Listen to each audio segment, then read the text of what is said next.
Bueno, tenemos en la línea a Denise Merker. Denise, qué gusto saludarte. Y bueno, pues nuevamente la amenaza se repite.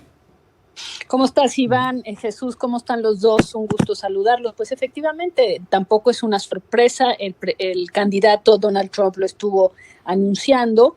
Y creo que el tema ahorita es, dentro de lo esperable, tratar de interpretar cada uno de los elementos, el momento y demás. Y tenemos a Luis de la Calle, experto en estos temas. Me gustaría muchísimo que lo escucháramos, porque creo que en estos momentos, pues más que nunca, alguien que ha vivido estas situaciones y que conoce de estos temas, tanto de cuestiones comerciales con Estados Unidos, negociaciones de estos temas, y además de relaciones internacionales. Luis, qué gusto saludarte, ¿cómo estás? ¿Cómo estás, Denise, Iván, Jesús? Buenas tardes a todos, gusto saludarlos. Buenas tardes. Bueno, lo primero, Luis, no hay sorpresa. No, esta es la crónica de un evento anunciado, ¿no? O sea, el presidente Trump, candidato Trump, lo señaló en varias ocasiones, y no solamente aranceles ligados a la migración y al fentanilo, sino también otro tipo de aranceles que en algún momento pondrá seguramente en la mesa, ¿no? Entonces sí, esto es una cosa que sabíamos que en algún momento iba a suceder, la amenaza. Ya que esto se convierte en aranceles, eso todavía hay un trecho por andar, pero la amenaza es algo que, sería uno ingenuo si no hubiera previsto que esto venía. Entonces, pero fíjate, lo interesante es, no hay una sorpresa. Sabíamos que el arancel en este caso en realidad es una especie de presión, porque no aduce temas comerciales, sino en realidad lo utiliza para provocar que sus vecinos y aliados hagan otras cosas que él quiere, en este caso pues frenar lo que llama la invasión de migrantes y de fentanilo. Pero también estoy segura que a ti te parece importante el momento en que lo hace, porque lo hace casi 2 meses antes de entrar a la presidencia, es decir, ahí hay un margen. Claramente está dejando este espacio. Yo diría dos cosas. Uno, este no es un arancel unilateral. Los otros dos que proponen sí lo son. Este no es unilateral porque te lo está condicionando a una cosa tuya, ¿no? O sea, si colaboras en migración, colaboras en fentanilo, no habrá arancel, ¿no? Entonces, nos puede no gustar, pero es un poquito distinto en su naturaleza que los otros. Y como bien dices, lo hace con mucha anticipación. Ahora, ¿por qué lo hizo el día de ayer? Pues podemos especular mucho. Uno es para empezar a colgarse la medalla de la reducción en los flujos migratorios desde antes, ¿no? Y la otra es, quizá hubo una reacción del mercado al día de ayer a la propuesta que hizo él al secretario del Tesoro, en el que se entendió los mercados como una persona relativamente moderada que no iba a hacer aranceles, y entonces él sale ayer en la noche y dice, no se hagan bolas. La amenaza de los aranceles va en serio y aquí es.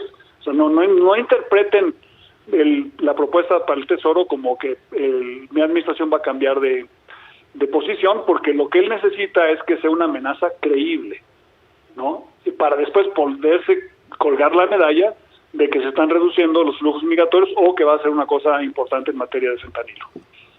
Ahora, este tiempo también se puede entender como ni siquiera te diría una voluntad o una disposición negociadora, pero sí como el deseo o la posibilidad de que la respuesta sea medianamente satisfactoria, porque en realidad Trump tiene otros temas, aparte de estar, digamos, amenazando a sus vecinos, tiene otros asuntos.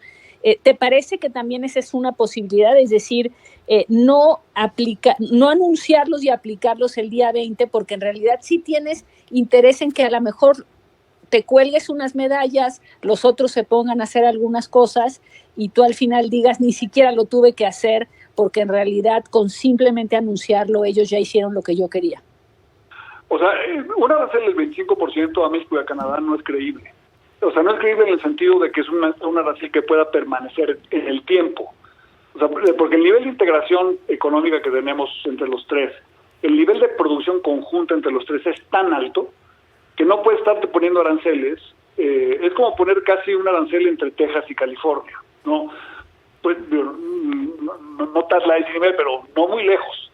O sea, económicamente, pues no es muy creíble. Entonces, este es un arancel que le puede ser muy útil a él para forzar una colaboración en migración y drogas, pero también para colgarse la medalla de la reducción de los flujos migratorios que ya ocurrieron, que ya está ocurriendo ahorita. Por eso la carta de la presidenta del día de hoy hace mención de la caída en el 74%, ¿no? O sea, porque ya mejoró la situación cuando el presidente Biden cambió su política en materia de procesamiento de asilos en la frontera, y con las amenazas que está haciendo Trump, él con las puras amenazas va a detener flujos migratorios. Y en la carta que manda la presidenta también menciona, ya no hay caravanas, ¿no? Y bueno, y eso también se puede interpretar, y no habrá caravanas, ¿no? Claro. Para empezar a bajarle un poquito la presión, y entonces Trump puede, a lo que le interesa a él es probar que su estrategia de el arte de negociar, que es doblar la apuesta, siempre le funciona a él, y que no le funcionaba al presidente Biden, aunque la reducción más grande de la migración se dio en el último año de Biden, quizá demasiado tarde por razones políticas, ¿no? Oye, ¿cómo sentiste la respuesta de Claudia Sheinbaum, la presidenta? No, digo, a mí cada quien tiene su estilo. Uno va a mandar mensajes en redes sociales, la otra le va a contestar epistolarmente, me parece sensato. Yo creo que el gobierno mexicano, la amenaza de tomar represalias, debemos hacerla una vez y no estarla repitiendo, porque esas amenazas, para nosotros no es una amenaza para influir, como la de él, ¿no? Él amenaza para que tú hagas algo. Nosotros, si lo amenazamos es porque algún día lo vamos a hacer. Entonces no hay que estar o para repitiendo. Tener la cara, pero Luis, también... No, sí, 100%. Pero nada más una cosa, que creo que las amenazas son más creíbles cuando las haces y no las andas diciendo todos los días. Me parece muy bien que lo haya hecho. Y la otra cosa, tenemos que reforzar, la relación con Canadá. O sea, México tiene que tener una estrategia de trabajo conjunto.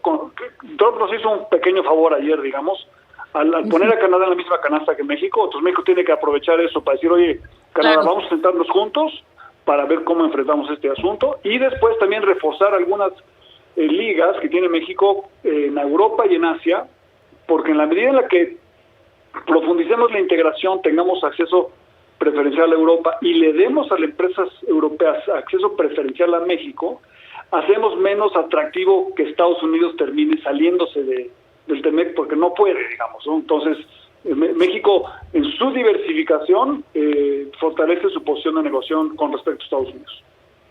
Ahora, la respuesta, que es interesante, la diferencia, efectivamente, incluyó a Canadá y a México, nos hace un favor hacerlo así, pero pues Trump habló con Trudeau y con Claudia Sheinbaum no, y ahí hay una diferencia. Sí, bueno, México tiene que tener, digamos, ahora creo que la presidenta hizo lo correcto, es decir, vamos a que se reúnan nuestros equipos, y México tiene que acostumbrarse, no solamente el gobierno, sino también sector privado, la academia, gente que tenga cierto nivel de influencia, a ir a argumentar a Estados Unidos a favor de nosotros, porque lo que al final del día va a equilibrar la discusión con Estados Unidos es el funcionamiento del sistema político interno de Estados Unidos y de los intereses que hay a favor de una mayor integración para con México, ¿no? O sea, no es solamente México diciendo cosas, sino que Luis, tú defiendes tu soberanía de Estados Unidos. Luis, tenemos que hacer una pausa, regresamos. Sí, gracias. Las 2 de la tarde en punto, tiempo del centro de México, seguimos en tiempo real y ya estamos de regreso, Denise.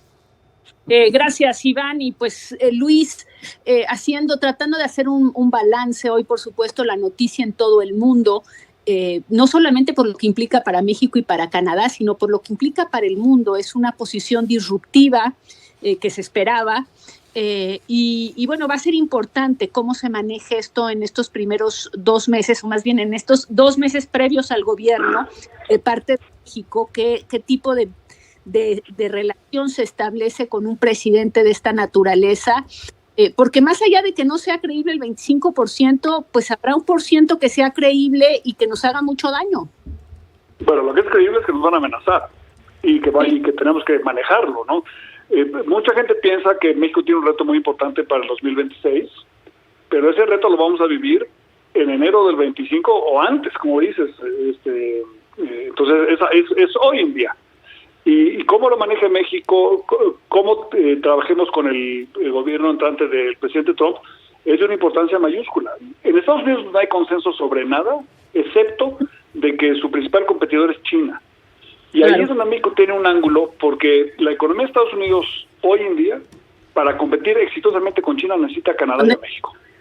Y ese es el ángulo que nosotros en el fondo tenemos que empujar, de que México hace una contribución importante para Estados Unidos y que en ciertas áreas, efectivamente, México y Estados Unidos deben colaborar. Pero no solamente, creo yo, casarnos con Estados Unidos, sino tener una política también de diversificación, porque eso nos hace más atractivo, incluso para el propio Estados Unidos. Sí, interesante, pero bueno, pues como decíamos, de entrada esto no es una sorpresa y habrá que jugar esa carta que tú dices. La carta es: el verdadero adversario de los Estados Unidos es China. Nosotros somos en ese sentido un aliado y lo que se trata es de enfatizar ese tema para conseguir que esta lógica de las amenazas pues no sea algo que termine por dañar, como lo está haciendo en este momento, las expectativas de inversión y pues incluso el cambio de la moneda, ¿no? Es cómo aprender a convivir con un presidente de esta naturaleza y yo diría con un nuevo Trump, porque no es un Trump igual al primero. Sí, no, sin duda. Y los mercados financieros, tanto el peso mexicano, la tasa de interés, como mencionaba antes de que empezara la entrevista, como el mercado de capitales de Estados Unidos van a jugar un papel muy importante, porque uno de los contrapesos que va a enfrentar el presidente Trump es la reacción del mercado, y uno de los contrapesos que va a tener México también será la reacción del mercado. Entonces no es una cosa, digamos, de largo plazo, sino que también de las fluctuaciones día a día y que vamos a enfrentar. Entonces, bienvenidos a una especie de montaña rusa, hay que saberla manejar de una manera responsable y con una visión de qué quiere México. Creo que también eso es muy importante. Y sangre, es decir, ni nos envolvemos en la bandera, porque creo que también es un riesgo, sino realmente aprender a jugar con alguien que pues que ha escrito libros al respecto de cómo esta amenaza, doblar apuestas y demás, establece así, digamos, sus vínculos comerciales. Va a ser delicado, dices una montaña rusa, en fin. Vamos a ver cómo lo maneja el gobierno actual, el gobierno de Claudia Sheinbaum, y de eso dependen muchas cosas, Luis. Sin duda. Yo creo que si nos enconchamos, si tenemos una estrategia puramente defensiva, vamos a ser probablemente en el mediano plazo menos exitosos que si tenemos una agenda positiva de lo que quiere México y está dispuesto a gastar capital político para vender ese punto en Estados Unidos y en otras regiones del mundo. Luis, te agradezco muchísimo, me da muchísimo gusto saludarte. Igualmente, Denise, a todos, Iván, Jesús, buenas tardes a todos. Hasta luego, Luis, muchas gracias. Pues vean, ahí está la opinión de un experto y creo que es importante escucharlo porque ya nos sentimos en esa montaña rusa, ¿o no?